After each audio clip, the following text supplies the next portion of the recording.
pharmacology, absorption is defined as the movement of a drug from its site of administration into the bloodstream.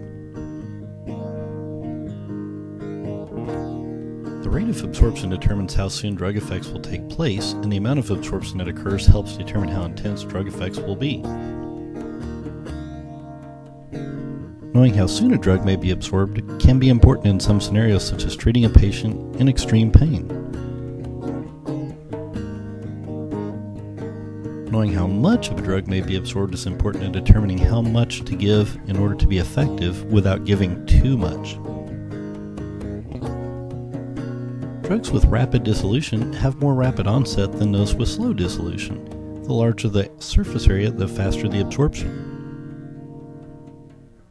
More blood flow results in more rapid absorption. Drugs that are lipid-soluble and non-ionized are absorbed faster than water-soluble and ionized drugs.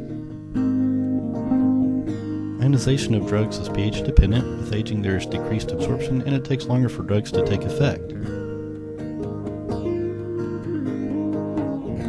Drugs can be administered orally through subcutaneous or intramuscular shots, intravenously, topically through the rectum or vagina, and by inhalation, as well as other methods. Oral absorption is the transfer of the end products of digestion across the intestinal wall to the circulation, and is slower because the drug must cross the epithelial barrier of the stomach and the capillary wall. Preparations for oral administration include liquid, tablets, and enteric-coated to avoid being dissolved in the stomach so it can get to the intestine for absorption, and sustained release capsules. Oral absorption can be highly variable between different patients. Some drugs are destroyed by stomach acid. Recipients must be conscious and willing to take oral meds, and some can irritate the GI tract. Oral administration is safer than injection due to being potentially reversible, and there is no risk of fluid overload, infection, or embolism. This is a preferred route for self-administration. With subcutaneous and intramuscular injections, the capillary wall is the only barrier to absorption, and injections can be uncomfortable, inconvenient, and cause local tissue irritation.